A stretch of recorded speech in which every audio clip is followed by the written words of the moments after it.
Jika kita sebagai kreditur atau orang yang memberikan pinjaman kepada seseorang atau sebuah perusahaan, atau katakanlah kita sebagai konsumen yang sebelumnya melakukan pembelian atas unit rumah atau apartemen dari sebuah developer,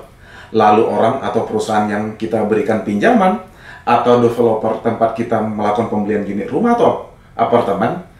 selanjutnya dalam status PKPU atau pilot berdasarkan putusan pengadilan niaga, kira-kira langkah apa yang perlu kita lakukan? Apakah kita sebagai kreditur bisa melakukan penagihan langsung kepada debitur yang sedang dalam proses PKPU atau pilot? Lalu, apa dampaknya apabila kita selaku kreditur tidak mengajukan tagihan terhadap debitur dalam proses PKPU atau pilot? Berdasarkan hukum kepilitan yang berlaku di Indonesia, dalam hal debitur dalam proses PKPU atau pilot, maka segala tuntutan kita agar debitur memenuhi perikatan dalam sebuah perjanjian yang sebelumnya telah dibuat antara kita selaku kreditur dengan debitur tersebut, misalnya agar debitur membayar utang kepada kita selaku kreditur, atau agar developer dalam hal ini sebagai debitur segera menyelesaikan unit rumah atau apartemen yang kita beli, atau tuntutan kita yang meminta agar debitur tersebut melakukan pengembalian uang yang sebelumnya telah kita bayarkan kepada debitur yang sedang dalam proses PKPU atau pilot, hanya dapat diajukan dengan mendaftarkan tagihan kita kepada pengurus apabila debitur tersebut dalam proses PKPU, atau kepada kurator apabila debitur tersebut dalam proses pilot. Untuk selanjutnya, tagihan kita tersebut dilakukan pencocokan atau verifikasi oleh pengurus atau kurator dalam proses kepailitan terhadap debitur tersebut. Dalam proses PKPU, kita selaku kreditur pemberi hutang atau konsumen pembeli unit rumah atau apartemen hanya bisa mengajukan tagihan kepada debitur yang sedang dalam proses PKPU kepada pengurus jika debitur tersebut dalam status PKPU, atau mengajukan tagihan kepada kurator jika terhadap debitur tersebut dalam proses pilot. Bahkan khusus untuk debitur dalam status pilot, kalau sebelumnya kita telah mengajukan gugatan kepada debitur melalui gugatan perdata dengan tujuan untuk memperoleh pemenuhan kewajiban dari harta debitur dalam proses pilot, meskipun perkaranya sedang berjalan, maka terhadap gugatan atau proses hukum yang telah kita lakukan itu menjadi gugur demi hukum atau dapat dibatalkan dengan diucapkannya putusan pilot terhadap debitur di mana kita mengajukan gugatan atau upaya hukum tersebut. Jadi, tagihan kita harus diajukan kepada pengurus atau kepada kurator dengan cara menyerahkan surat tagihan atau bukti tertulis yang menyebutkan sifat dan jumlah tagihan disertai dengan bukti yang mendukung atau salinan bukti atas tagihan kita tersebut kepada debitur. Setelah mengajukan tagihan, langkah selanjutnya, lalu tim pengurus atau tim kurator bersama dengan debitur akan melakukan verifikasi piutang atau pencocokan piutang atas tagihan kita kepada debitur yang sedang dalam proses PKPU atau pilot. Apabila tagihan kita telah dilakukan verifikasi oleh debitur, baik dalam proses PKPU atau pilot, maka langkah selanjutnya, debitur dapat mengajukan proposal perdamaian kepada para kreditor. Jika proposal perdamaian yang diajukan oleh debitur tersebut itu disetujui oleh mayoritas kreditor, maka selanjutnya proposal perdamaian tersebut itu dituangkan menjadi sebuah perjanjian perdamaian yang selanjutnya disahkan oleh pengadilan yang lebih dikenal dengan istilah perjanjian yang telah dihomologasi. Perjanjian homologasi inilah yang kemudian harus dilaksanakan oleh debitur jika debitur tidak ingin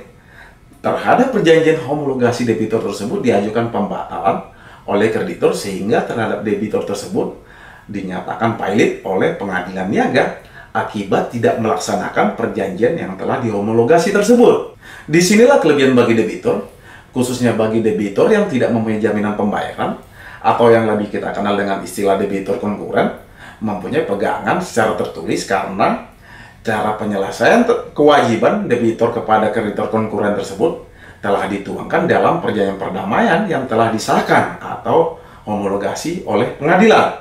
Misalnya, dalam perjanjian homologasi, debitur menyatakan akan membayar kewajibannya kepada kreditor dengan menyerahkan aset atau asset settlement. Lalu kalau debitur tidak menepatinya kreditur bisa mengajukan permohonan pembatalan perjanjian perdamaian atau permohonan pembatalan perjanjian homologasi sehingga terhadap debitur dinyatakan pailit berdasarkan putusan pengadilan niaga. Lantas, bagaimana apabila teman-teman sebagai kreditur tidak mengajukan tagihan kepada pengurus dalam hal debitur dalam proses PKPU atau kepada kurator dalam hal debitur tersebut dalam proses pailit? Perlu saya sampaikan, setidaknya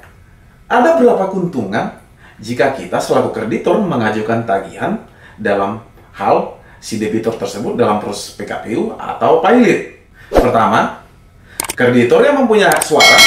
dalam sebuah rapat kreditur, terutama dalam hal pemungutan suara atau voting atas proposal perdamaian yang diajukan oleh debitur adalah kreditur yang mengajukan tagihan sesuai dengan jadwal yang telah ditetapkan oleh pengurus atau kurator dalam proses PKPU atau pailit, atau terhadap kreditur yang terlambat mengajukan tagihan dalam proses PKPU atau pailit, namun tagihan yang terlambat tersebut itu mendapatkan persetujuan dari para kreditur lainnya. Jadi, kita sebagai kreditur turut menentukan isi perjanjian perdamaian nantinya yang wajib dilaksanakan oleh debitur apabila perjanjian perdamaian tersebut itu disahkan oleh pengadilan atau yang lebih kita kenal dengan perjanjian homologasi. Kedua, dalam sebuah proses PKPU atau pailit, peran para kreditor sangat menentukan apakah terhadap proposal perdamaian yang telah diajukan oleh debitur selanjutnya dapat diterima dan disahkan oleh pengadilan atau yang lebih kita kenal dengan istilah dihomologasi, atau sebaliknya terhadap proposal perdamaian tersebut tidak dapat diterima atau tidak dapat disahkan sehingga terhadap debitur selanjutnya dinyatakan dalam status pailit. Jadi, dalam sebuah proses kepailitan, bagi kreditur konkuren yang bukan merupakan pemegang jaminan seperti gadai, fidusia, hak tanggungan atau HT, hipotek, atau hak agunan atas kebenaran lainnya, atau kreditur yang diistimewakan, sangat menentukan apakah terhadap proposal perdamaian yang diajukan oleh debitur dapat disetujui atau tidak. Sehingga hal inilah yang menentukan apakah terhadap debitur selanjutnya dinyatakan pailit atau tidak. Intinya, kepentingan kreditor untuk mengajukan tagihan baik dalam proses PKPU atau pailit sangat menentukan apakah terhadap proposal perdamaian yang diajukan oleh debitur kepada para kreditor dapat diterima dan disahkan oleh pengadilan atau dihomologasi, atau selanjutnya debitur dinyatakan pailit akibat proposal perdamaian yang diajukan oleh debitur tersebut itu ditolak oleh kreditor atau tidak disahkan oleh pengadilan. Kreditur konkuren yang tidak memiliki jaminan biasanya sangat menghindari apabila terhadap debitur selanjutnya dinyatakan pailit karena tagihan kreditur konkuren adalah tagihan yang terakhir dibayarkan setelah sebelumnya dilakukan pembayaran terhadap tagihan kreditur separatis maupun kreditur preferan. Sedangkan kepentingan kreditur dalam pailit baru dibayarkan terlebih dahulu apabila tagihannya sudah didaftarkan dan diakui. Apabila kreditur terlambat atau tidak mengajukan tagihan, tagihannya baru dibayarkan apabila ada sisa pembayaran dari tagihan para kreditur yang sudah didaftarkan dan diakui. Jadi, berdasarkan hal-hal yang saya sampaikan tadi, kita selaku kreditur perlu mengajukan tagihan dengan mengetahui kapan batas akhir pengajuan tagihan, kapan dilakukan verifikasi atau pencocokan piutang,